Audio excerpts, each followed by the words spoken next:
Good evening, everybody. Welcome to all of you for braving the heat to come to Chatham House tonight.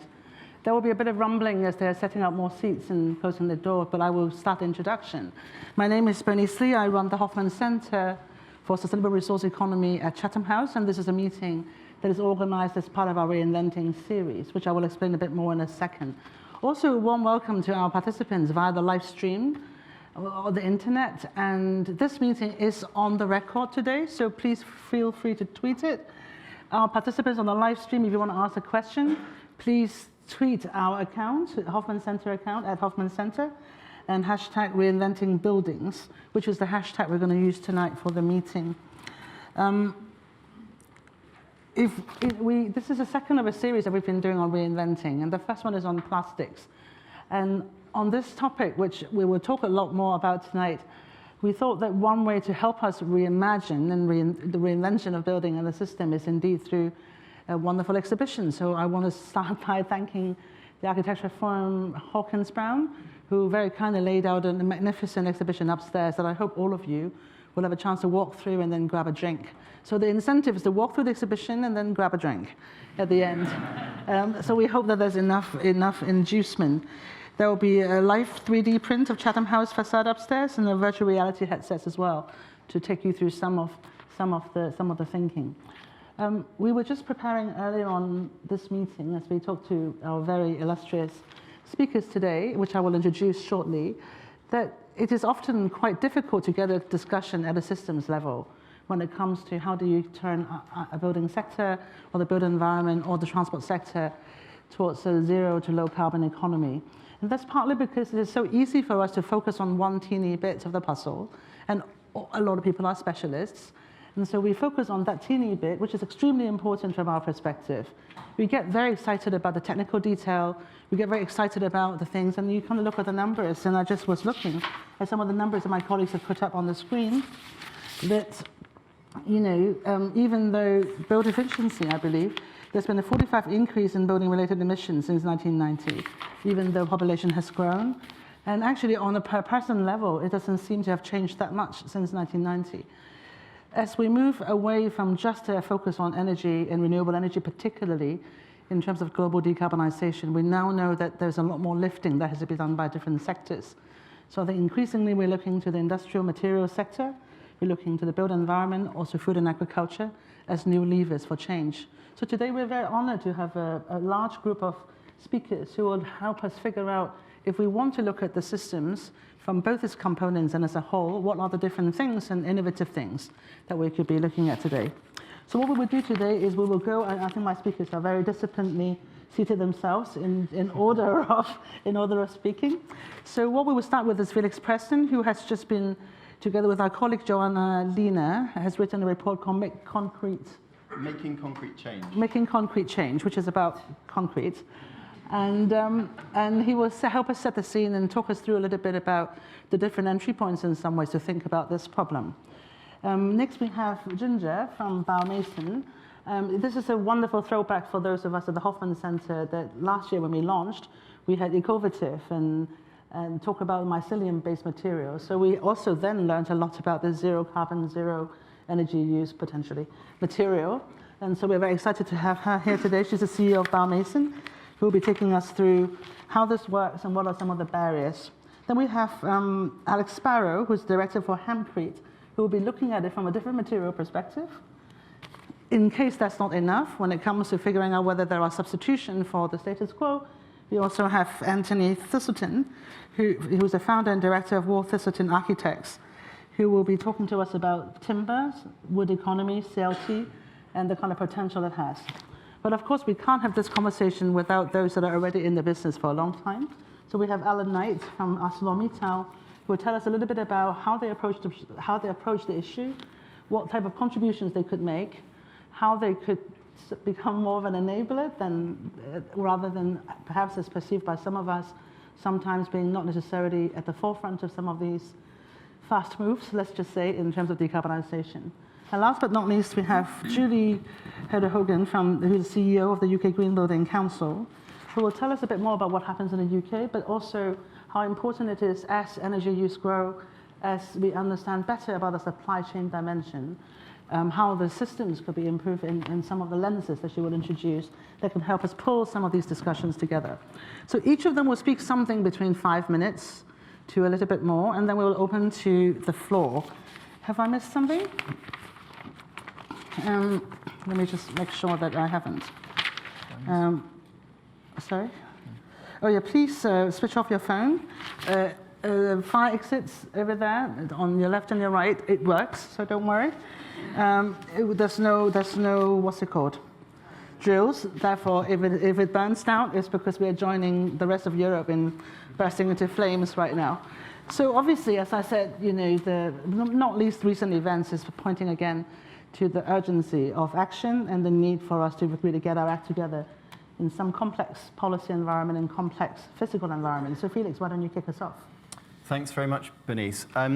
I've been asked to give a sort of the overview picture before we get some really detailed insights from different perspectives, different parts of the built environment and different types of materials and business models.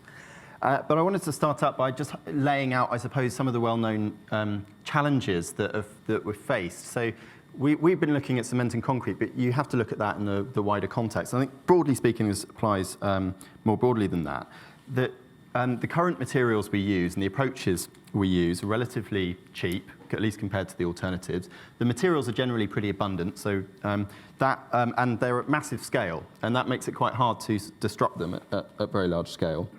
And very often the incumbent sector is very well entrenched, often vertically integrated, and they operate with large economies of scales. Another reason why it's quite difficult to change this sector, and why I think there's always been a latent suspicion that maybe this one's going to be more difficult than some others. But there's also some good reasons why doing disruptive innovation in the built environment and infrastructure feels quite different to other parts of the economy. And that is that general concept of moving fast and breaking things doesn't feel very comfortable when you're talking about real people living in real places, when we know that things can go wrong. To be clear, our report says that we think we can move quite fast, and there's lots of things that we can do, but there are reasons for that caution that we have to tackle and those mindsets that we have to shift.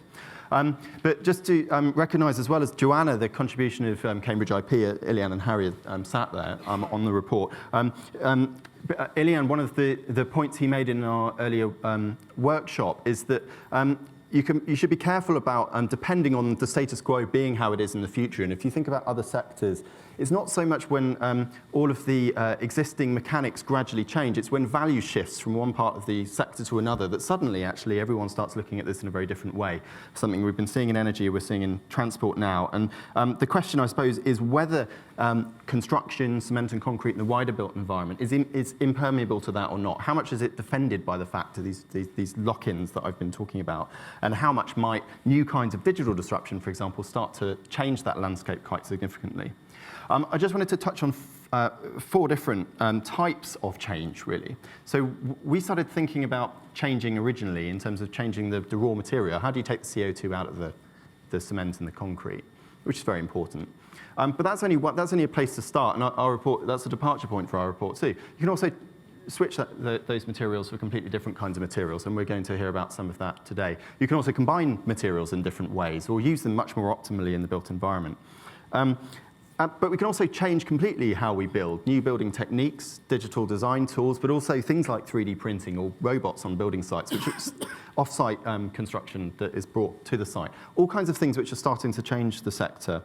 And also to recognise, as I work quite a lot on the circular economy, that there's also how can we build things in such a way that we get those materials back at the end of their lives, and maybe we can build things in a more modular way so that they can be used more flexibly. And that leads me on to my last point, which is it's not just about changing buildings, obviously. It's about changing, there are changes already underway in how we want to experience the built environment and how we engage with it, how we engage with the places in which we live. And so we want buildings that are going to be fit for that in the 21st century. And that again, might come back down to flexible urban spaces or even rural spaces. It might be about creating more points of contact with your community and how that might change what you're thinking about building. But it's also about, of course, about buildings which are going to be fit for climate change and responding to extreme weather events of various other things. So and these sorts of changes can have quite profound impacts on the material use that we look for. And although it always requires a different combination of things, it seems you can often reduce the material use, certainly in cement and concrete terms, by up to 50% in any particular context by bringing a range of tools to bear on it. Really huge savings. And just to touch very, very briefly, Bernice, because I know we need to move on, but it's a story, the story of where materials are going to be consumed. It can't just obviously be looked at in a UK or European perspective. We think that these perspectives are very important in setting a high bar and sort of demonstrating what is possible. But ultimately, the homes and the infrastructure that we need, most of the new things which are going to be built are going to be built. Today, they're being built in China and to a large extent in India too, and that will be the case for the next decade. But then we're already seeing large volumes needed in African countries, and perhaps the story of the middle of the century is going to be more about the kinds of construction we need in Africa. So we need to think beyond that. And the UN habitat statistic that always haunts me is that if we get this wrong and if we go along business as usual trajectories, there may be 3 billion people living in slums by 2050 because we haven't provided them with the right kinds of living conditions. But if we are going to provide those right kinds of living conditions, we need to do that in a way that's compatible with climate change and our other objectives. Well, thank you, Felix. It's one of my favorite statistics because it also scared the hell out of me. That everything we think about services provision, living arrangements could completely change if these numbers materialize. And they're now increasingly not just in the poorest countries, but also in many middle-income countries too. Thanks to Felix for basically outlining in some ways why incumbents are incumbents, that the sector has very well-developed technologies. I always joke about my cement colleagues about how the technology has been optimized over 150 years. When is it going to stop optimizing itself? And at the same time, getting new materials in will face some of these challenges because, as you said, safety concerns, scale, and obviously cost being some of the highest ones. So this is not a bad segue at all to turn to Ginger, who can tell us a little bit more about that. All right, thank you very much. So I want to start off with everyone today by talking about how each century is coined by a scientific and technological advance. So if we look at the 19th and 20th centuries, they're the ages of physics and chemistry, and it's believed that the 21st century will be the age of biology. So looking back in terms of materiality in architecture and buildings, as an actor, architects play quite a significant role in choosing the materials that get used in construction. And I was trained as an architect, and one of the challenges was really understanding how materials were made, and then taking it a little bit further and understanding how much embodied energy it takes to make them. So I know in the Making Concrete Change report, it addresses that concrete is the second most consumed substance on Earth, following water, which is quite a significant a material that's all over the planet. And if we look at the construction materials sector, there really isn't the same type of disruptive curve and innovation that happens in automotive and digital technologies. So how can we really disrupt and look at a completely different way of manufacturing? And I believe that nature already has the answer. So this seashell that you see here was already made in an ambient environment without harming the surrounding environment itself. So for the past 10 years, I came up with this idea that was kind of a strange idea, but it was, well, what if we could grow a brick? If we can grow seashells and calcium carbonate as coral reefs underwater, why not be able to grow something as ubiquitous as a brick?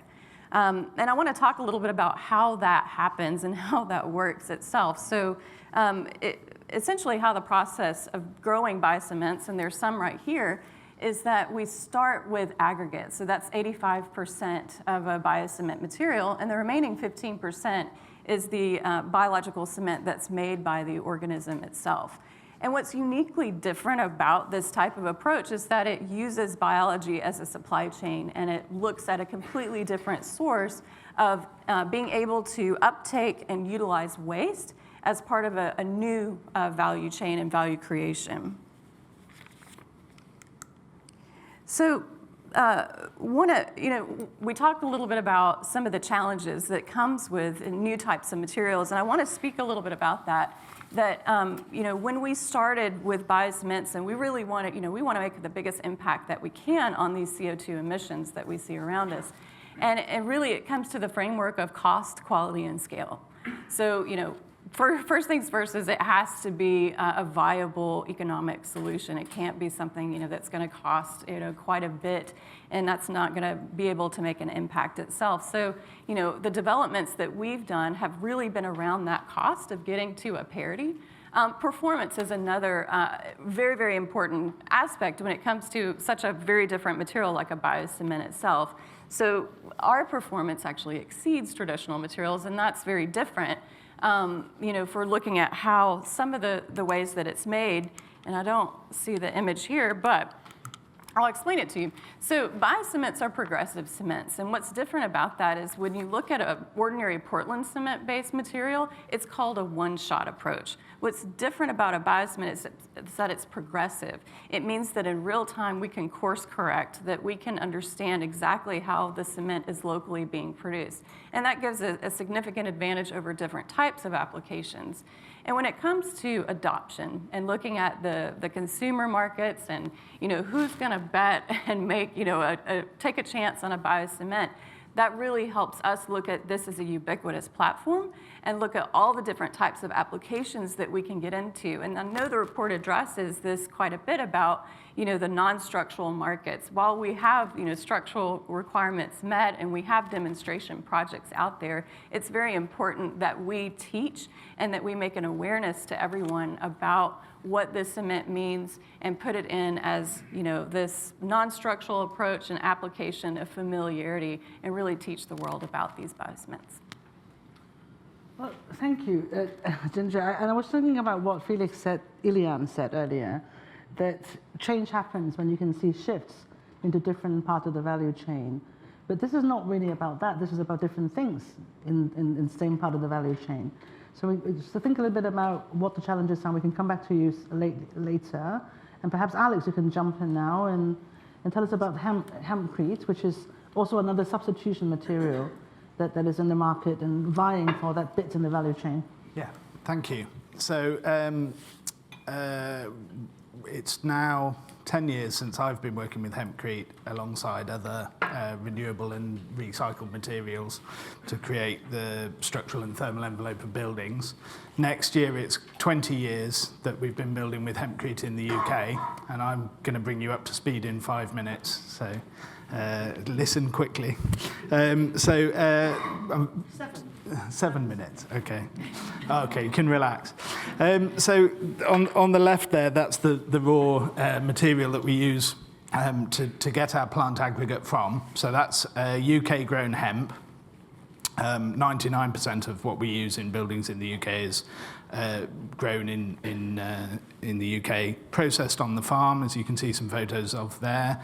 And on the top right is the main the fibre from the crop being taken off and baled, which then gets used in things such as this hemp fibre insulation that you see on the bottom left. But the bit my company is interested in largely is the dried, chopped stalk of the hemp plant, which is where the hemp, as you may or may not know, grows 4 metres in about 4 months in an English summer, and is a very tall, thin plant that supports itself by, relative to other plants, absorbing a huge amount of atmospheric CO2 and storing that in a very hard woody cellulose stem, which was previously a waste material from the crop, but that's the part that we chop up and use as an aggregate in buildings. So that plant aggregate is wet mixed with a lime binder, and you can think of it as a non-load bearing, natural, renewable, vapor open insulation and walling material. Okay, so we use it around in domestic contexts, around usually a timber structural frame. In commercial, that's much more commonly a steel or glulam, sometimes a concrete frame. And we cast it on site to create walls, as you can see there. It's also used as part of a breathable floor insulation build-up, or in a roof insulation build-up. And this is just an example of some of the contexts that we've used it in. So a lot of what we do is, per the top left, a kind of bespoke new build house in the market and domestic sector. And I think historically the domestic sector has been sort of early adopters of new technology, mainly because it's very client driven, and they know what they want and why they want it, and they do that. So the one on the top left is cast on site Hempcrete building. We also use it as per the bottom left in the restoration of traditionally built, usually historic buildings that were built before the days of Portland cement, and the structure needs to remain breathable. And then on the right-hand side, you see a couple of examples of commercial buildings. So there's basically four main ways of using the material. You can wet mix it in a big mixer, as you saw on the previous slide, and then literally set up temporary formwork and cast it around the frame. You can spray apply it, okay, and that's less useful in new build housing, but it's very good for retrofit, adding insulation to solid wall buildings. Both of those two at the top are a wet cast on site method, and one of the issues with that is, in terms of mainstreaming it, is contractor skill, and the other main one is drying time on site, which is less works less with commercial schedules. So we also have two precast methods. One is Hempcrete panels, structural or cladding panels to build around a building, and the other one is a simple Hempcrete block, such as the one on the stage in front of you, and both of those have the potential to be used far more by mainstream. That one there, yeah. Okay, Yeah. sorry. That's part. Yeah. So we've had 20 years of building in the UK, and we now have lost count of the number of Hempcrete buildings we've got. We know that we're well into the thousands of Hempcrete homes, both new build and retrofit, and we're into the hundreds of Hempcrete commercial buildings. So after 20 years, why are we not using it more? Okay, so the main issue, sorry, going too far ahead. So the main issue from where we're sitting now is we are, relative to the construction industry as a whole, a very small company. When we seek investment, one of the issues that comes up is the regulatory environment in the UK.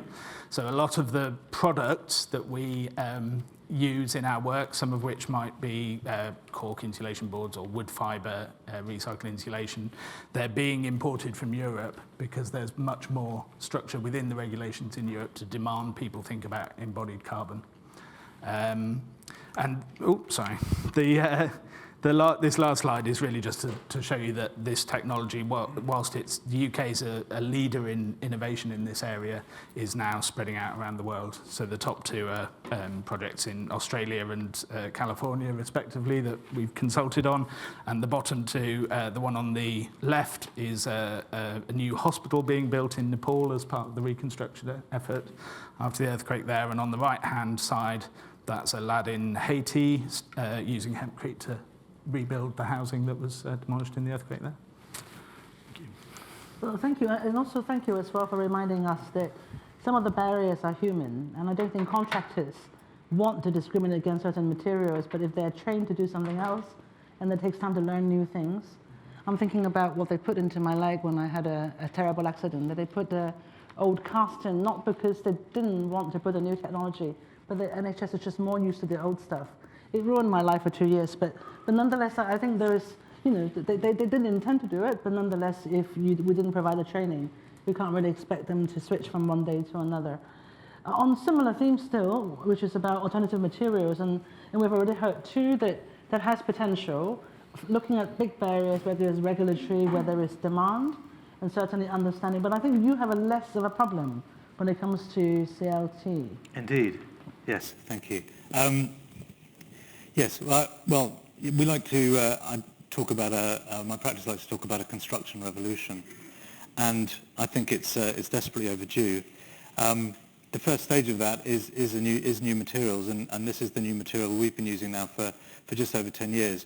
So cross-laminated timber is a way of manufacturing large engineered boards using softwood planks. Here's a factory in Austria. The boards come out about 16 meters by 3 meters, and they can be computer routed, and you effectively have flat pack buildings that get delivered to site and put together with cordless screwdrivers. It's stronger weight for weight than concrete or steel, and it is being used now extensively to replace both materials in building residential and office buildings. And the reasons for us, the reason is what we said on the slide, which is the carbon dioxide. Every ton, every meter cubed we use, we're storing for the long term 600 kilograms of CO2. But there are many reasons that we've been able to use to persuade a capitalist market, if I can put it that way, who's interested more in the bottom line than saving the planet. We're producing buildings that are lighter, typically about 80% lighter a frame than a CLT frame than a concrete frame. We've reduced deliveries by about 85% compared with the concrete frame. We're knocking overall about 30 to 40% off the site time, so we can deliver buildings much quicker. And because most of it is manufactured off-site, we're massively reducing waste. And that precision also comes in when we're putting it together. We get airtight buildings. The timber itself acts as an insulant. We get great noise reduction. And studies show that living in timber, living in natural materials, is healthier than living in man-made materials. But for us, it is the life cycle, the fact that our buildings are a closed loop. The offcuts from the timber are used for powering the plant or used in other ways. The buildings themselves can be demolished at the end of their life, and that carbon can still be stored if we reuse that timber in other ways. But more recently, we're now looking to another model, which is modular housing using CLT. We've spent 10 years proselytizing about CLT. We've been refining our craft, been working and adopting new building types, and actually the UK is the centre of CLT construction, the global centre of CLT construction. There are about 500 finished CLT projects. We still use about 20% of global CLT output, even though we produce no CLT in the UK. But what we do have is we have a productivity crisis in construction. And CLT, while it is a novel process, is absorbed into an archaic process that hasn't changed for about 100 years. We can see here how advances in manufacturing productivity completely eclipse a decline in construction productivity over the last 50 years.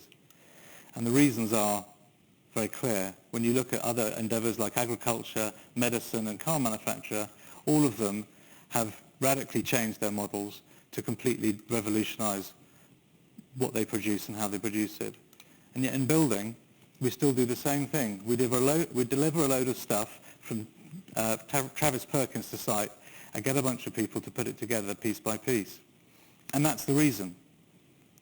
And when we talk about a housing crisis and the productivity crisis, in fact it's a humanitarian crisis, because when we stop providing citizens with places to live, we start to see our social contract unravel.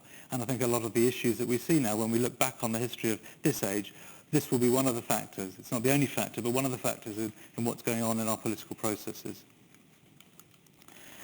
So we want to change that. We're working with Legal and General and Swan Housing, both of whom have invested heavily in factories to produce CLT modules. It's a perfect material for this.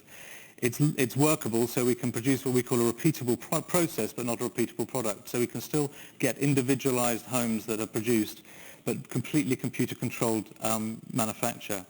It's lightweight, but it's also rigid, so we can finish these houses and these units, and when we deliver them to site, the first person in there is not a builder with boots and mud, it's actually the person who's going to live there or the estate agent who's selling it. And more importantly for us as well, we're talking about negative carbon buildings, and this is what we look at here. We estimate that we can save 40 tonnes of carbon dioxide per home. When you look at a carbon footprint of an average UK home now at about 21 tonnes of CO2, if you build in cross-laminated timber, you can produce a negative carbon building at minus 19 tonnes. And if you multiply that by the need for 250,000 homes a year, we could go 15% of the way to our Paris climate change targets. And I think, for modular housing, we've heard comparisons with phones before, with other processes. All of the efficiencies, all of the refinement, when you do things again and again, you produce the iPhone 10 is much better than the iPhone 1. And yet with building, we keep on starting from scratch and doing the same thing, and we wonder why we have this deficit of quality as well as everything else. And I think I'd like to just hark back as a final comment to the last housing crisis we had 100 years ago, or over 100 years ago, when we had this flight to the cities, this mass urbanization. Our response was to build huge amounts of terraced houses. and every city in the country is surrounded by very similar housing stock. They were all the same. They were an acme of high-quality, well-built design houses, which even now, 120 years later, are still the most desirable properties.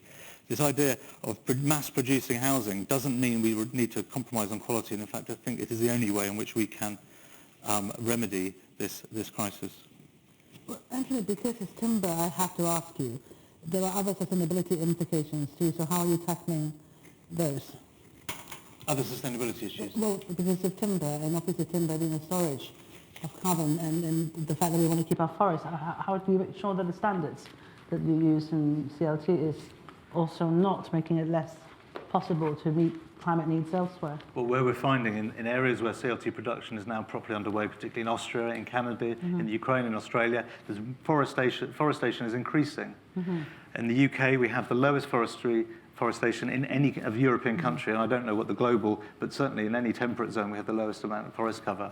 We could radically change our landscape and improve our flood runoff by reforesting and producing a market for this. All of the timber we use is replaced, is replenished. And when we had a statistic, we finished 121 flat building last year.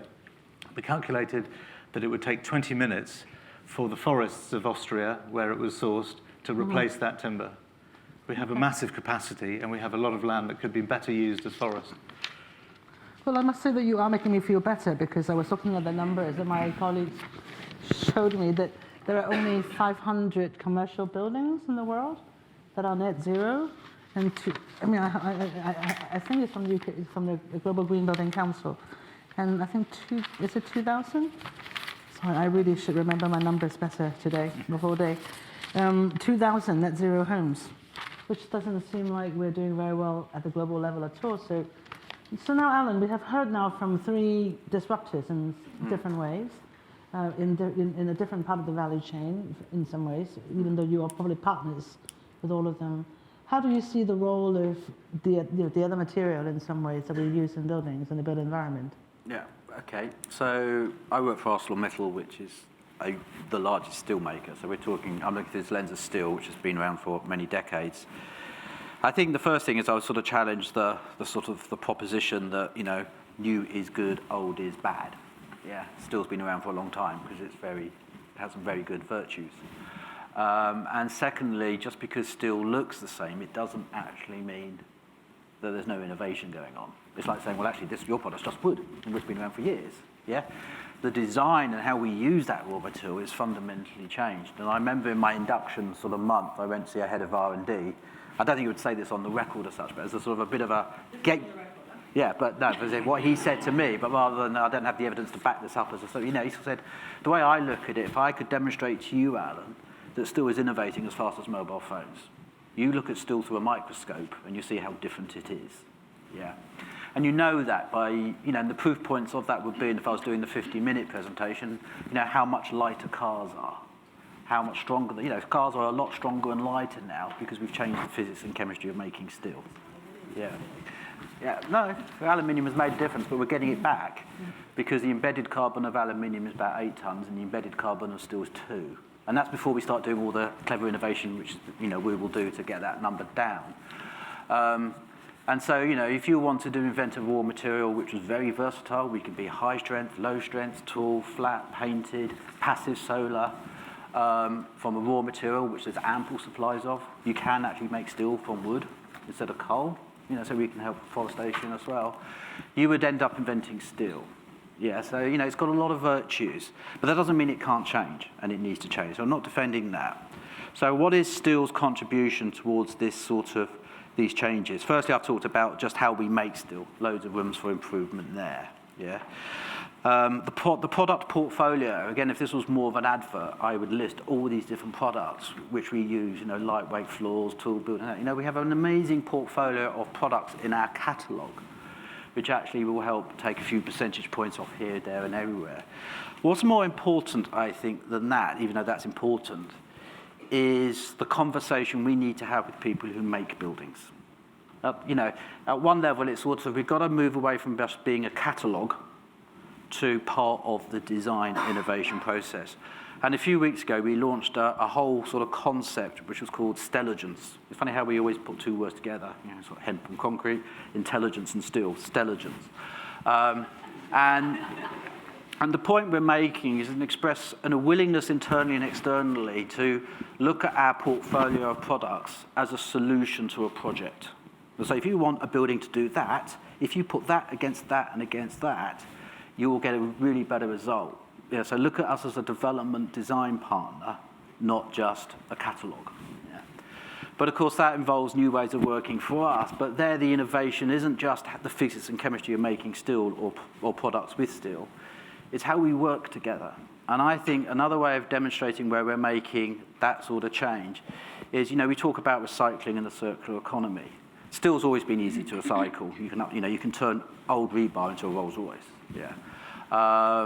But the interesting dynamic is reuse. Why do you knock down a building with beams, melt down the beams, and make new beams? Yeah. The reason is it's actually technically straightforward. I wouldn't say it's easy, but it's not a design nightmare to design steel components to be reused. It's an architect's nightmare to design steel to be reused. And it's a business model at the end of the building about who owns those steel parts, how does that fit with glass and all the other raw materials. But technically, it's really easy. It's the innovation in the business model. It's the forms of collaboration, and those business models don't exist. But to prove and demonstrate that we're willing to have these types of conversations, our new headquarters in Luxembourg is being designed, and it's in the public domain as a concept and architectural, has been designed to be reusable. So you can deconstruct this. There's some really, and that's 98% embedded carbon reduction. This is a huge area. And then this whole supply chain. I mean, you're talking about, wood, forests. Steel making has pollution. We have holes in the ground to make lots of iron ore and all that sort of stuff. So we're replicating that FSC model, forest certification, an initiative called Responsible Steel, which is a multi-stakeholder independent certification for steel. Yeah, Matthew. Yeah. And that will be mining. So the mines we buy from will be certified in a similar model to FSC, and steel production will be.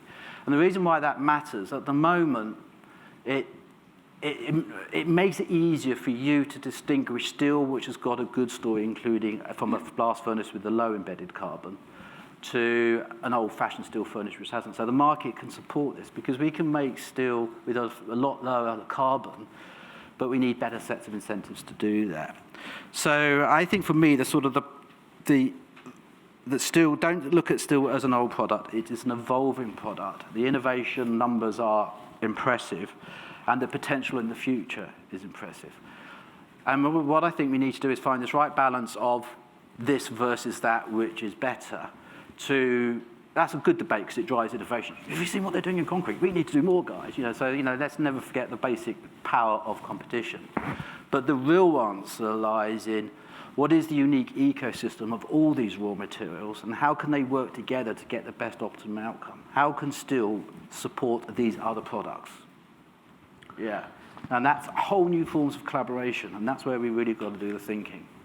Yeah. Well, thank you. And I think you are leading us to a very good segue to our final speaker, which is that in a way we are talking about the same but quite different ecosystems. And the point you made about the need for more radical collaboration is clearly needed, getting more involved in the design and the life cycle part. But at the same time, as far as I know, most people who are commissioning a building, they want someone to give a turnkey solution, something that really brings everything together rather than having to shop for different bits necessarily, unless you like that sort of stuff. And I'm sure in the room there are architects who can share with us how that works and whether that works or not. So Julie, if you can help us provide the sort of bigger picture, because I think you have the broader view in some ways. Sure.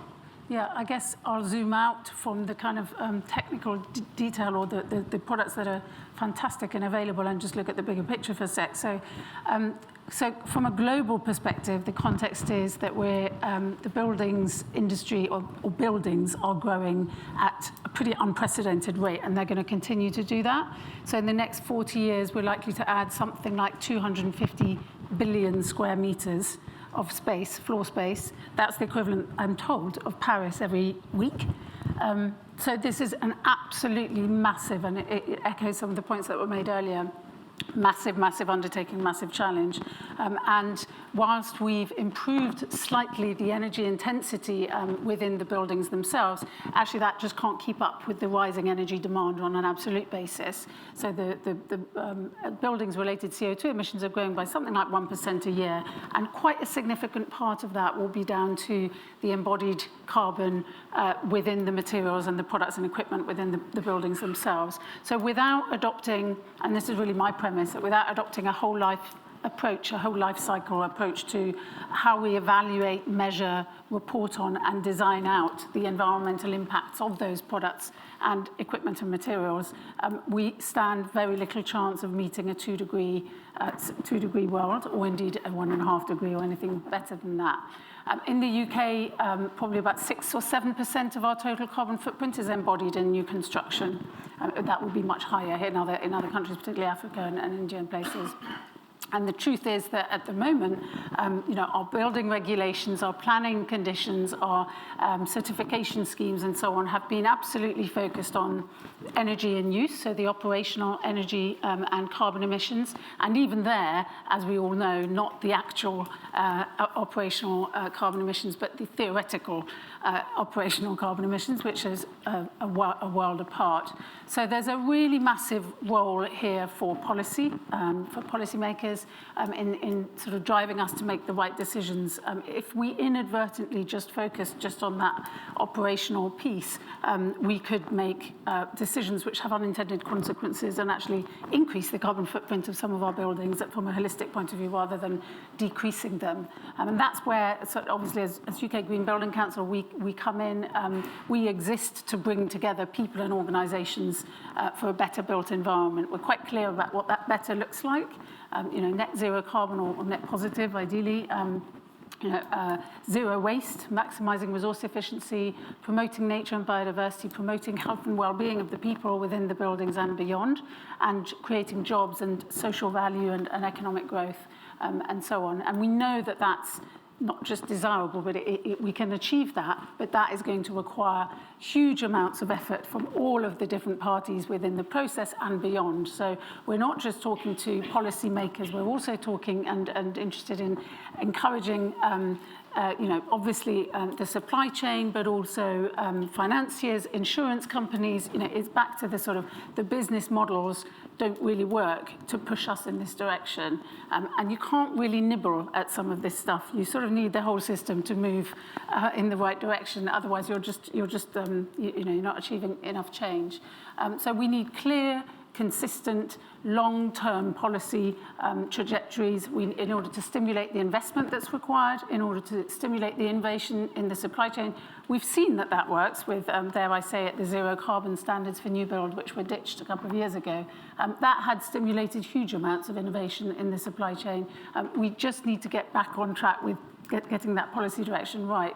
And the last thing I'd say, I suppose, is from our perspective at UKGBC, we've in fact changed our theory of change as a charity to not put all our eggs in that policy basket for obvious reasons. When it U-turns, it goes horribly wrong. So actually supporting, empowering, providing and enhancing skills, knowledge, tools for practitioners across the sector in a very multidisciplinary manner. So not just for one, the designers, or two, the developers, but actually for all at the same time. And a good example there is through very much co-created by our members for our members, we published a embodied carbon specification, effectively, that clients, developers, investors can use to drive some of these decisions much more specifically through their procurement processes when they're procuring new construction or even refurbishments. And that's proven to be, it is increasingly being adopted. I would say, reality check, we are very, very much at the start of this journey. And for the reasons I've described, we haven't yet seen a concern for embodied carbon penetrate very deep into the sector. This is very much quite nascent, but that's why those sorts of tools become much more helpful. Interestingly, the RICS also published a professional statement on whole life carbon assessment, and so on and so forth. So we need much, much more of that.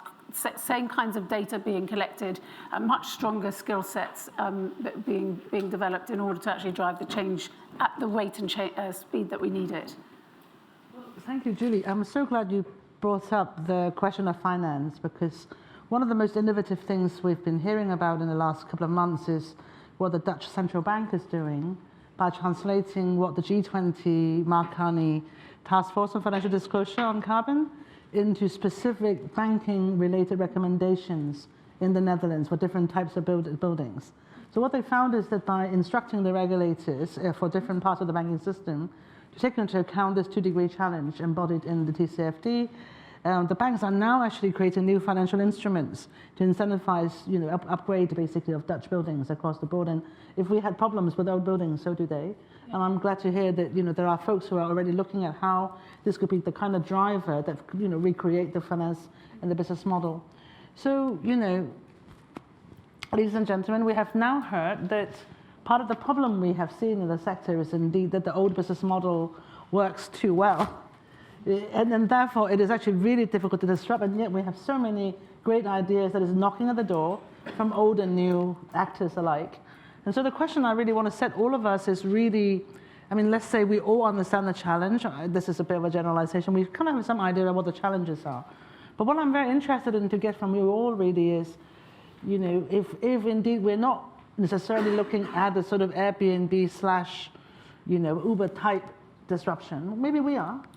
And what is the one thing or two things you think that could happen that really drive it? We have already heard about public policy, targets, standards, skills training, perhaps, I don't know, some support for newer materials in perhaps the testing regimes, because a lot of regulatory issues would be about whether or not the materials would become acceptable. And of course, even in this time and politics, there could be solutions that we can start reflecting. So I just want to sort of encourage you all to think a little bit about what are the type of things that can. But one question I do have for the whole audience, though, is how many of you know what embodied carbon mean before you come to this room? Or how many of you don't? That's a bit embarrassing to ask. Well, so, my problem is in the sense that we have to make the language easier, but also, if I want to find out the embodied carbon in the building I live in, which was built in 1850, I wouldn't know how to go about it. So are there any ideas about what this, Felix may want to come in on this, are there any ways for us to really connect better with, as a user of buildings, to the production process in such a way that can enable us to monitor, perhaps more in real time, what sort of built environment we are in when it comes to our impact on climate change. So do you want to come back to this? Just for those who don't know what embodied carbon is, just very briefly, it is the carbon associated with the energy and the energy used in the manufacture and transportation of the materials, products, and so on that come to the site, whether that's for construction or during the lifetime of the asset or the building. So it's very much the stuff that's almost off-site and that has been brought onto site. And I think, to your point, it's very much the challenge that I set out is it's very much an issue for new construction. Obviously, we inherit the buildings that we have, and the best thing that we can do is to retrofit and reuse those buildings as best we can, so as not to demolish them and start all over again. That would probably be one of the in some instances, the worst thing that we can do. So this point about the way in which we use buildings and the way in which we use space is a really crucial one. And I would say piggybacks off Alan's point about the circular economy in terms of we could be much, much smarter. And there are examples now emerging about how we can be much smarter about the way we use space, connecting, the consumer and the occupier patterns with the actual milking that space much harder. And actually, that would mean that we need to construct a lot less. So particularly in developed economies, that is a very untapped and quite innovative solution to avoiding a lot of this new construction and embodied carbon. I'm sorry if it came across as a criticism, because I'm delighted there are people who don't know what embodied carbon is. That means that there are people here who actually is not just part of the group that we talk to, daily, basically. So I'm kind of happy about that. We'll come back to the digital piece, perhaps. I want to open to the floor, if I may, to see whether anyone would like to share whether their experience or their ideas for what would be a good solution. This is obviously a complex subject and has many components. So would anyone like to kick us off? Please. Hi, my name is Ryan Scarrow. I'm an associate editor at a brand new journal called Nature Sustainability, actually, and I also work for the journal Nature Plants. So I'm going to be talking to a lot of you after this. But my question is, you talked about trying to make these materials more economically viable, and I assume that you mean trying to make them cheaper in the current economic and political context. What are you all and the building community doing to try to make sure that externalities are priced into the rest of the industry? That maybe instead of trying to make your materials cheaper, maybe other more carbon-intensive materials should be priced up so that there is a more level playing field. I just wonder, what do you think the construction industry is doing in that regard? Before we go back to you guys, anyone else want to have an additional point related to this point you want to raise? Sorry, I should say please introduce yourself, your name, and perhaps your most relevant association. Okay, so my name is Jake Atwood-Harris. I'm from Hawkins Brown Architects with the exhibition upstairs, and I'm the Sustainable Design Advisor for our practice. And I thought off the back of that comment, I think one of the options that we've seen a lot in discourse and seems to be coming back into the political discourse, and I think it has to be political, these types of solutions, is a carbon tax. It's been the solution from the beginning, and it seems that people are coming back to think that it is the only solution. And yeah, I wonder what the panel thought of that. Well, thank you for that. So, are things too cheap? Should we make it more expensive so that there could be a level playing field? Hempcrete, Alex? Yes. Yeah, so before I go any further, I'd just like to say the one thing I forgot to say, which is that obviously because of the carbon absorbed in the stalk of the hemp plant, Hempcrete is a better than zero carbon, so a negative carbon emission material. Yeah, I'd like to pick that point up because it's key. And so the sector that my company works most in, the sort of bespoke one-off houses for private individuals, we usually come in about roughly the same cost of conventional brick and block construction to a high standard of insulation and airtightness. But as most people in the room will be aware, that's not always what you get from brick and block construction. And I think part of the elephant in the room, which I'm always trying to talk about when you're trying to introduce materials which actually there's no reason why hempcrete as a material would be any more expensive than any conventional material other than scale of supply and demand for the material. But one of the things we come up against all the time is the current state of construction in this country. So if people will be familiar probably with the 10-year new build warranty, which all new houses that are developed for sale in this country have to be warranted for 10 years. And people will also be aware that you can probably get a longer warranty on your sofa from John Lewis. Okay, so that's kind of where we're at with the quality of construction. And part of that is because it's massive generalization, but very few people are actually employed in the construction sector. So I have 20 people subbing for me. I can do projects up to a certain size, and then I sub for someone else all the way up to Balfour Beatty. And at every step of the way, there's a massive pressure to reduce material cost, because that's how people at each stage of the process make money. So I think that it's wider than what we're talking about today, but we need to start having a conversation. As Anthony was saying, mass-produced housing was built at the end of not the last century, but the one before, to a high standard to the point where those homes are still desirable today. And I'm afraid that most of the stuff that's built at scale in this country nowadays is nowhere near that standard. So that's my comment on that. Obviously, no one can question that leveling the playing field is a key part of it, but I'm a bit worried about carbon tax or carbon trade being the answer only on the basis that there is a reason why we spend so long trying to do it, and it's so hard to do as well. So in some ways, I think unless we can demonstrate the right demand, that we're willing to pay more for more sustainable products, buildings, etc., it's difficult to see how that translates back into the signal that makes, for example, the carbon tax and the carbon trade or carbon pricing in general functional.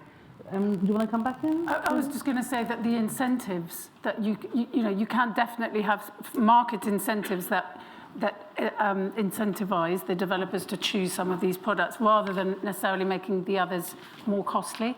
And, you know, whether that be, I don't know, stamp duty rebates or, you know, there's all sorts of ways in which you could do it that would actually stimulate the demand a little bit. And the other point I was going to make is carbon pricing. Lots of global businesses now really taking up carbon pricing within their organizations, driving much better decisions. So I think not for necessarily these guys, but you know, maybe ArcelorMittal or others, you know, that drives different decisions, doesn't it? Yeah, I think for us, you know, a level playing field which incentivizes innovation through competition and the way the cash flows is brilliant. It's what do you mean by and how do you design level? What does a level playing field actually mean? Because at the moment you could argue that Europe has a level playing field because it's got a carbon scheme which applies to cement and steel and that sort of stuff. But we compete with steel made in countries which doesn't have a carbon trading scheme. And is there a promise from those who buy steel, they'll only buy steel from countries with a carbon trading scheme, when actually it's going to be more expensive because we've put a price on it? And the sector I work in has been very, you know, quite resistant and quite, you know, hard on European carbon legislation because we just worried that it's not going to change how we make steel in Europe. It will change where steel is made. Yeah. So a level playing field for us not only has to be a clever algorithm which really measures concrete against steel, against hemp compared, but actually is truly applied around the world.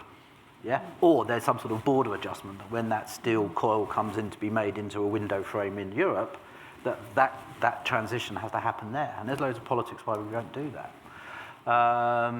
You know, the fair price is still around the world as part of the whole Trump debate. You know, so there's massive sensitivities on this. So yes to a level playing field, but what do we mean? What are we going to level? And what international politics do we need to actually be level? Because at the moment, the Paris Agreement has said, no, each country does their own model. Each region does their own model. Yeah. We can come back to this, and it's not really my favorite topic, I must say, about the tax adjustment.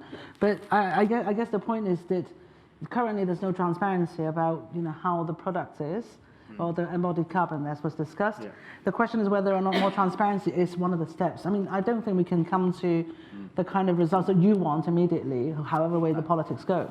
But the question is, what are the building blocks, right? Because if we only want it, if everything is right for me, then probably it's never going to happen. Absolutely. As we have seen. And therefore, I'm interested in sort of figuring out what are the first steps that could lead us closer to a more acceptable version of leveling the playing field that incorporate carbon. I think Anthony wants to come back in. Well, I think, you know, I mean, I think embodied carbon legislation, we've had 15 years of driving down operational carbon, and industry has squeaked, but actually we've responded very well, and now we take it for granted that we have to take all these measures, and industry's responded with products that allow us to do it. When Part L first came, the new Part L first came in, everyone said it's never going to be achievable, and we went through without a blip. You know, we had a very disappointing experience lobbying the GLA, introducing the new London Plan. We were very much hoping that they would include some teeth to their embodied carbon concerns, and they could have done that. They could have put some criteria for transparency at the very least with embodied carbon that would have allowed that to become part of the debate. I think the key is, for us, is that there's this disjunct, particularly in housing, between the consumer and the developer. And we have a development community that is completely focused on the bottom line. We have a government that's completely terrified to legislate in any pro kind of environmental basis, or seems to be. But what you find is the consumer at the bottom end, if they're offered the alternative, people don't want to be ungreen, they want to be green, they want to support, you know, measures to reduce climate change. And we saw that when CFCs became an issue, and industry was forced within a matter of a couple of years to change their production models, and CFCs stopped being produced. And given a choice between a deodorant that has CFCs and doesn't, everyone's going to go for that. If you have a choice between a home that is built to higher sustainable standards and proper sustainability, not, well, we're using low voltage light fittings so we can tick that box, actual properly broken down waste, water, energy, all of these things, and you present that as an option, people will naturally gravitate towards that, and the market will be forced to follow. But people don't have an opportunity at the moment to make those decisions. So I love that. I mean, I think the bottom-up part is the part that is most underexplored, and now we have the technology that actually make it possible for us to track it. The question is, if that's the case, so what is the next thing you would do? Well, I think we just need to keep talking about embodied carbon till it becomes part of the. I mean, I think it's an inevitable turn of the wheel. You know, everyone, but it's extraordinary that nowhere in the world is embodied carbon considered as part of these green, these environmental or sustainable kind of marks. Well, I was saying that the Netherlands is beginning to look at how to use its banking regulation to drive it. So perhaps that's the kind of inspiration we can draw. If your bank asks you, you will probably tell them. Absolutely. And reuse. I mean, I think what you were saying about reusing things, I mean, there's a fantastic, again, it's always the Netherlands, isn't it? The building, where every element of the building has been loaned. Even the cladding, the steel, everything is loaned at the end of the building's life. And so the building costs less, and at the end of its life, every bit is returned to the outfit that loaned that piece. I mean, what a fantastic model. I mean, my favorite example is always the renewable energy, that we don't actually need basically everyone to buy in. We need enough so that the cost could be driven down.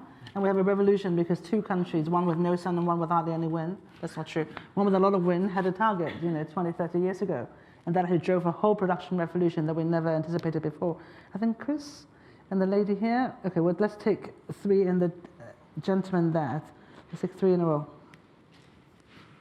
Hi, thank you for offering these range of interesting ideas. My name's Chris Twin. I'm a design consultant in construction. My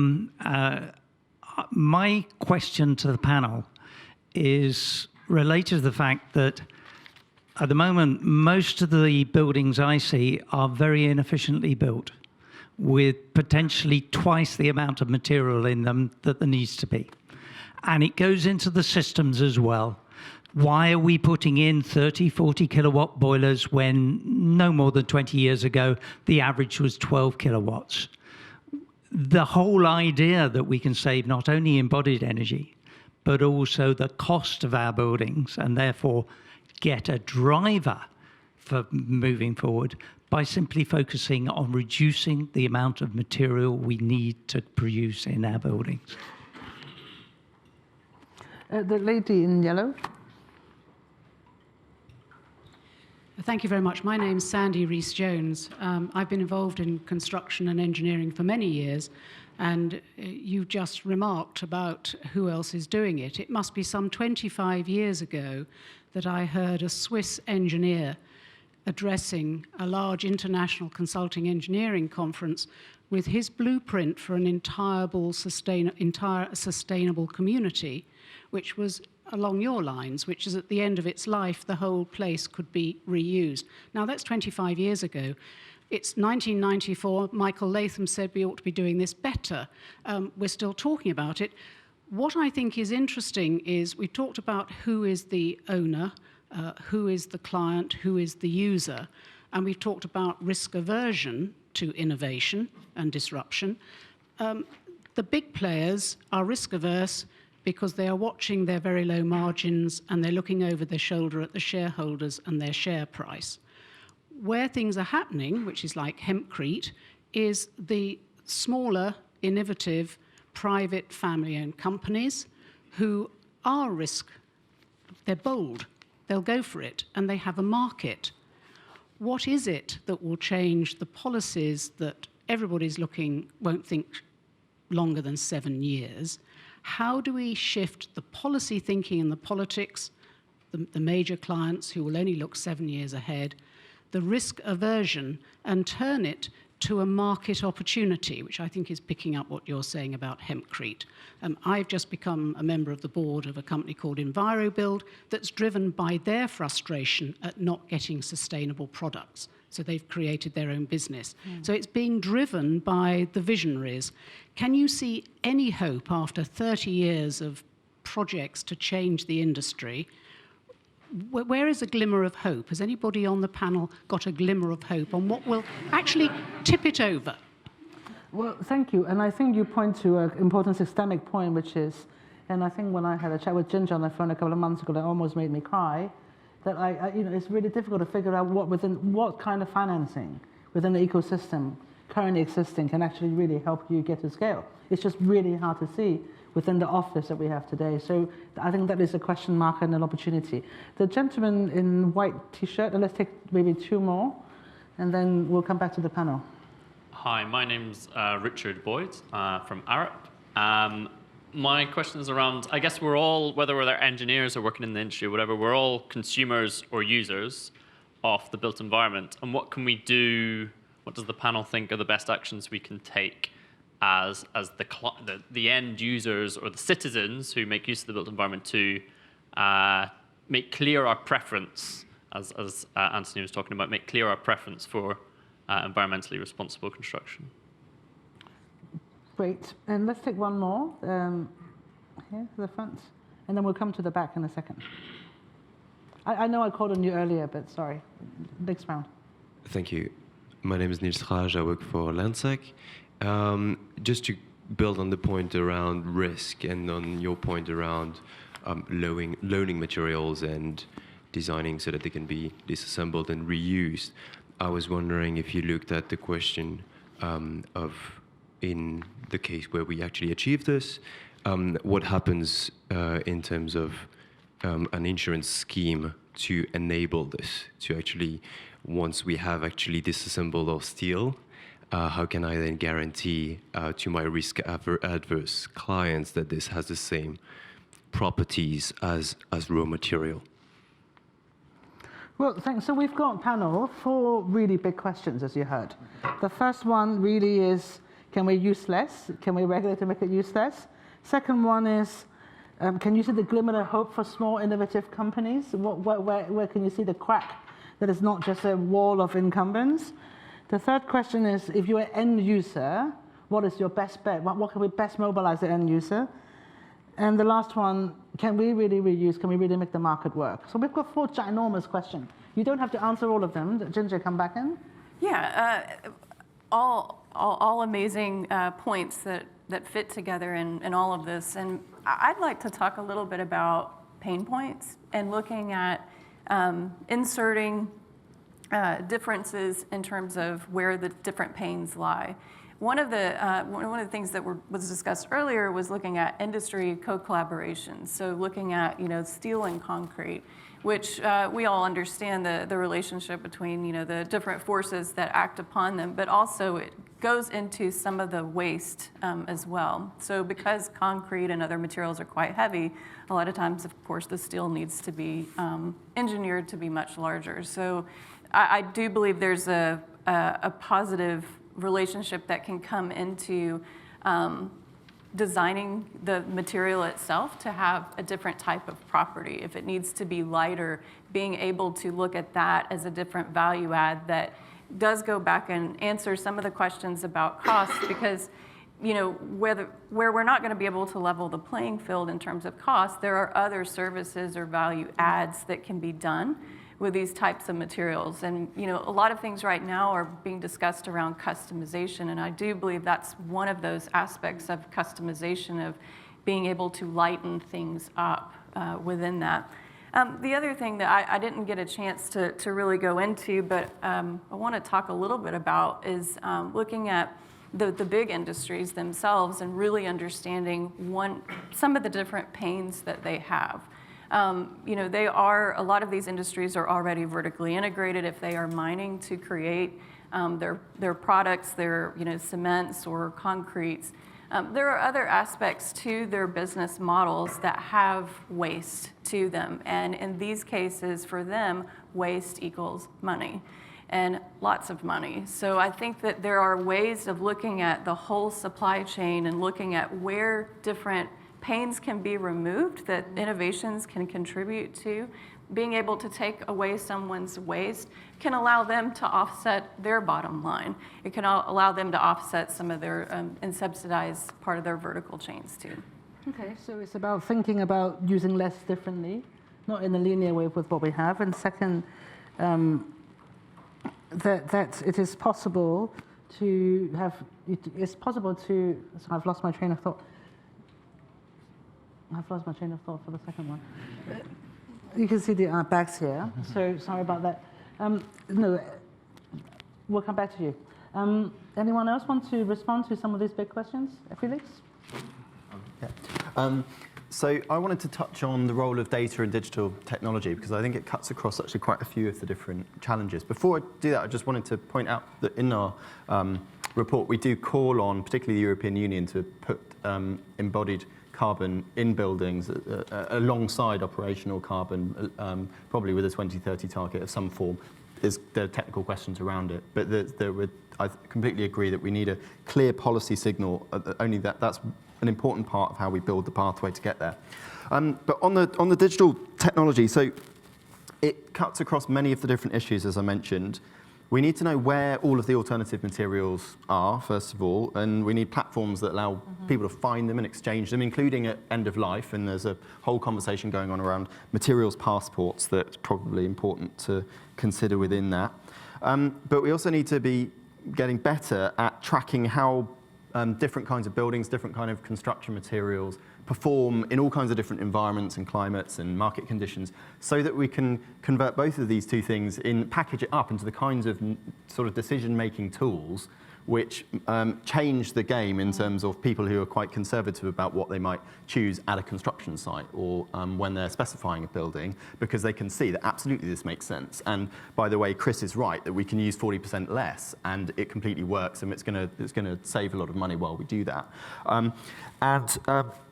It also connects with the how should we act as users, as citizens in the end building, because although possibly a large chunk of the people in this room feel motivated about that. And I think people in general, there's a lot of people out there who might be motivated by making selection based on environmental preferences, particularly younger people.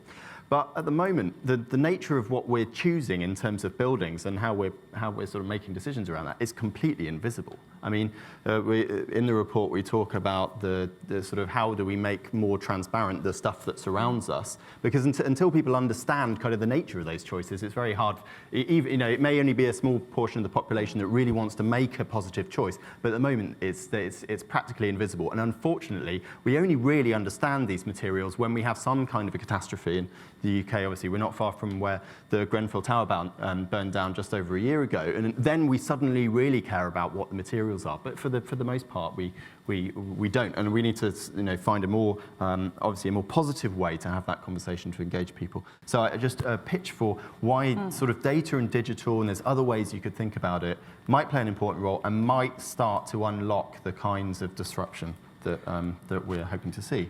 Well, thank you, and I'm sorry about my senior moment just now, but I think it's because the point I thought was quite profound that I got lost in it. But I think what Ginger is saying, however, is that one of the opportunities for the smaller company is about targeting the waste stream and the waste reduction part of the incumbents, and that's kind of the point, that the growth path may not look like what you think it should, but actually there are opportunities that perhaps is less visible. That is about building on the understanding of the sector. And I think that's an interesting point that speaks to actually quite a lot of the questions that were asked. I see a lot of hands and obviously not a lot of time. So what I wanted to suggest is the following, that we will take a quick round of questions, maybe 20 seconds each. So, try to, or points quickly. And then we'll give the panel a minute each to respond. That will make it a little bit later for us to have a drink. But if you all promise me that you'll see the exhibition upstairs, because I really don't want to waste any of the energy. It is incredible. And our director is coming back just for that because he's so amazed by it. So why don't we take a quick round of comments. This gentleman here, and definitely the one at the back that I promised before, and then we'll go around. 20 seconds. I'm Ihab Syed. I'm the founder and director of innovation at Biome, which is a research and development-led company that uses biological systems to instigate change. And we develop mushroom-based insulation, which we're scaling up at the moment. And the problem we're finding is not with scaling, because we're using a living organism which self-multiplies.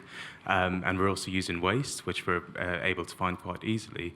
But it's mainly around finding funding that works for both the startup and the funder, as well as identifying routes to the market. Another thing I wanted to just talk about quickly is we've developed a business model. 20 seconds up. You can come back later, sorry. The gentleman at the back and then the one over there. Jim Clark from Policy Connect. Some really interesting presentations, so thank you all for that. We just did some work on the water aspects of building houses, and what does the panel think of the barrier of the attitudes of construction companies, house builders and their subcontractors to a lot of these sustainability initiatives. Many of them spoke to me in not good terms, that basically told us this was a load of green nonsense that they didn't need to be involved with.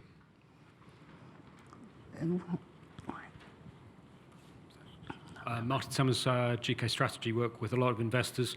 How does the panel propose that you interest the investment community more in this, particularly as most green finance doesn't seem to have got its head round a lot of construction issues. It's interested in energy management, and also most mainstream investors regard concrete and steel as old industries and commodities, and they don't think of it in terms of value-add service sectors. The gentleman up here. And then I'll take Walt and okay, two more after that. This gentleman here. I wasn't expecting that. My name is John Preston. I'm not particularly qualified, but my question is about my local authority is under a lot of pressure to build homes. What do you suggest of the sort of homes they should build? Thank you. And the two at the front. 20 seconds, yes. Walt Patterson, Chatham House. I used to think that apart from the Luftwaffe, nobody had done more damage to London than architects. And we have a construction industry that is known as one of the most conservative in the world. How do we get architects and their clients actually to take on board these innovations? How do we educate the people who design these buildings? Great. The lady next to you. Hannah Gilly from Useful Projects. You've mentioned strategies like reuse, recycle and resource efficiency. I was wondering if you had any other suggestions of practical strategies that can be used by designers and other stakeholders to implement circular economy in buildings or extended life cycles. Great. One last one, that one. And sorry at the back. Please forgive me. Maybe the last two. No? Should we just take them all? I'm soft, sorry. Rory Bergen, partner for Sustainable Futures, HTA, architect. We've had a lot of success recently working with manufacturers directly. So manufacturers who build large-scale prefabrication components. And it's really exciting for us to see that some of the things you're talking about, so waste streams and so on, become very obvious when you move construction into a factory. So, so things that are difficult in current traditional methods become very easy and obvious in a manufacturing facility. So quite disruptive, interesting to hear what the panel thinks about ways in which we can broaden the scope of manufacturing and bring more manufacturers into the process than we currently do. Well, thank you. Let's take the last two, and then we'll come to you, okay? Thank you. Neil Wilkins from the Institute for Human Rights and Business. It's great to hear about the embodied carbon within these problems. Of course, within many of these products, there's also embodied human rights risk as well, particularly inherent within some of the older technologies. And perhaps when we're looking for ways to persuade clients to use our technologies, human rights risk can be viewed as a USP, as a selling point. Thank you. And the gentleman next to him. Sorry. Behind him, maybe. Yeah, Kirsty Hamilton, Chatham House. Oh, sorry, not quite. Yeah, we'll get along there. Two very quick questions. One. Retrofit market. Is there a role for a prefab green retrofit, so it's only one phone call?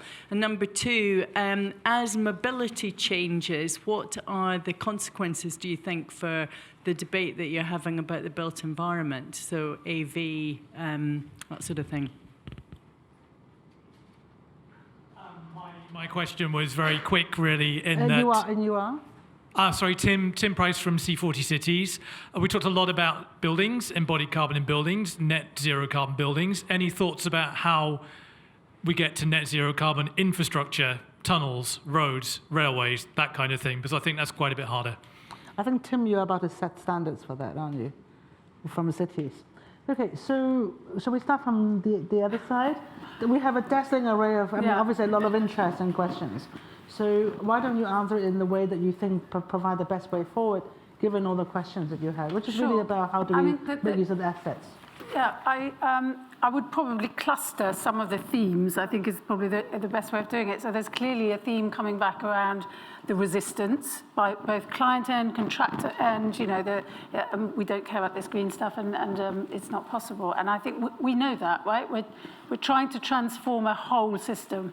So we're going to encounter resistance at every single point in the system, and I think we need to be ready for that. We absolutely can't expect it to be easy. It's going to take time, which we haven't really got. I would then link that to you know, identifying where the crucial kind of pinch points are within the system. And I'd actually bring it back to Chris's point, which was about, you know, we're massively over-specifying. Why are we doing that? Because some of the agents and the valuers and those who are kind of calling the market are looking backwards, not forwards. And we're literally looking at the last deal that was done within the square mile of that, you know, the building next door. So that is not the way we're going to fix this. We have to look way to the future. We have to point out the future trends, the disrupting you know, themes that are emerging, that are coming at them thick and fast. And I think we need to find better ways of doing that than doom and gloom. You know, we need to find visionary ways of describing what the future is going to look like. So that's where I would link it all the way back to the sort of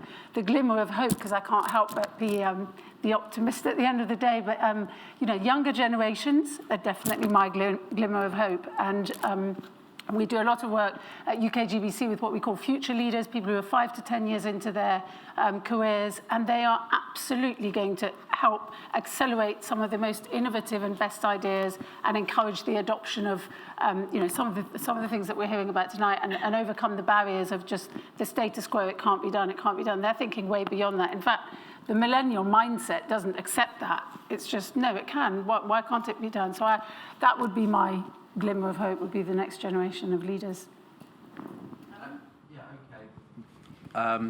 Human rights, I think too, another chance to plug Responsible Steel, you know, which is a scheme which includes all the issues, so thank you for that. But also the point that actually sustainability is a collective noun for many different issues. And so carbon, I believe, and it's a great debate, carbon for me is not a proxy for sustainability. Carbon is a big problem in sustainability. And that then leads to this other dynamic about the trade-offs. We've all seen the articles about, oh, this is worse than this, but it's been promoted as green. And what people sort of do is, this product is green because it's recyclable, but did you know it chops down more trees? Therefore, it's a con, yeah? And we really need to sort of find a way of handling the complexity that sustainable development is many issues, and that sometimes a solution will have a negative impact. You know, we're going to close down lots of coal mines. Go to those coal mining towns like I have in places like Kazakhstan, where their entire economy relies on those coal mines. You know, and we saw that with the mining strikes and all that sort of stuff. So we've got to be more open to the fact that there will be trade-offs, and we've got to be more adult in actually then managing that trade-off and looking after those people in Kazakhstan, rather than saying, oh, yeah, you guys, you've got it wrong, you don't understand. Because ecosystems, a number of times we've used this word, 20 or 30 today, are really complex. And that's one of the reasons why this feels difficult. We just have to accept it's complicated. And my last sort of message, because I saw that little clip, is I think one tone of voice I'm seeing today, and I see it in the debate, is our glass is half empty. There has been, you know, phrases like, but nothing's happening. Loads is happening. There's fantastic eco-buildings. You know, we talk about the Netherlands, we talk about FSC and all these different... There's loads and loads of things which are happening.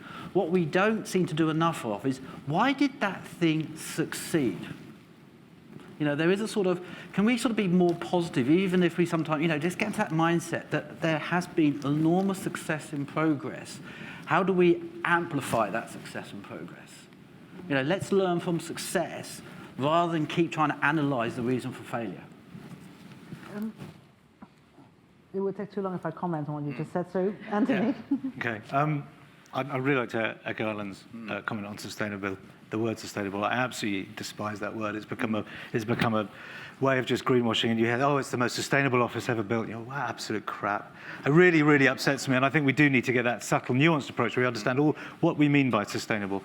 But that's not what I wanted to focus in on the construction industry, because I think But that's been discussed quite a lot, and I think I have a great shaft of hope, not just a glimmer. I think the construction industry is ready to go through the same pain that the recording industry went through, and Kodak, who had an 85% markup on their developing processes, 85% markup. They had this absolute cash cow, failed to see that what was coming, and they ended up bankrupt. And I think the construction industry, it's had the Latham, it had Egan, it's now had Farmer.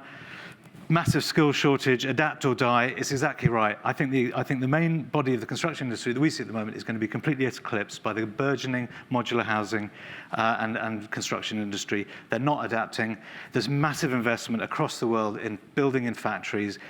I think my hope is that, and in fact, I feel very clear that in 2050, we'll look back and see how we build houses now, and we'll think, how ridiculous. It'll be as absurd as if I said, I've been down to Maplin, I'm building myself a new mobile phone over the weekend.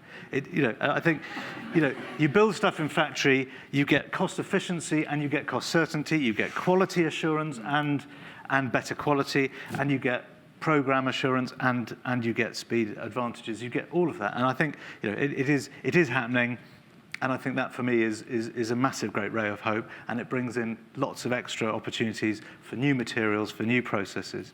I think it just opens it all up. It turns what's a closed process, full of inefficiencies and deficiencies, and will be transformational. Alex? So just to really echo the remarks of the previous speakers, really, sustainability is an overused word. We do need to drill down and define what that means. Embodied carbon is hugely important. So is technical performance, buildings in use. So is health and well-being in buildings, social value that the buildings bring to us, and resource efficiency, and construction industry, and new build buildings being transparent about the ethics of the materials that they've sourced to go into those buildings. And my glimmer of hope really is that we're sat here on a stage at Chatham House talking about it, because I think we have all been at it for several years, banging away at it, and talk about turning a super tanker. Basically, my competitors in the marketplace are synthetic insulation, which is basically the petrochemical industry, and concrete, which apparently is the second most used thing after water. So it does take a lot of pressure, but that pressure is building. It is inevitable. We have to do it, and I think we will. Thank you. Yes. So, echoing some of the same comments about sustainability, but I want to focus a little bit on green nonsense and then also funding. So I would say that, at least in some of the engagements of whether, talking to different stakeholders in the construction industry, definitely you hear some negativity about green materials and whether or sustainable solutions, and usually there's a cost feature in that. I would say that, and this may go into the funding a little bit too, but I know it might sound simple, but I would say that don't add more work. Don't try to, it's just something else to think about. If there's a new sustainable technique or method or material, but yet it requires, a completely different way of speccing it, a completely different way of installing it, it's a cog in the line. And I would say that it's on us to really try to not use the word sustainable, but realize that at the end of the day, it's not a one-to-one replacement of material or of an option, but really it's about adding something else. It's about being something a bit better, if you will, and challenging other issues that come up within the construction industry. And something that was brought up earlier about tools is making it easy. Yeah, just making it easy. Maybe it's taking the pain out of it and making it as simple to use as possible. Right, apparently I have 20 seconds, so very quickly, there is a lot that is below the surface. If you look at our report, you'll see 4,500 patents, but also many business models. They're below the surface, but they're being deployed and they could take off. And connected to that second point, to steal from Ray Kurzweil, when you're looking at possible exponential change and you're at the flat point of the curve at the beginning, it looks like things are moving very slowly. And let's hope that we're about to take off.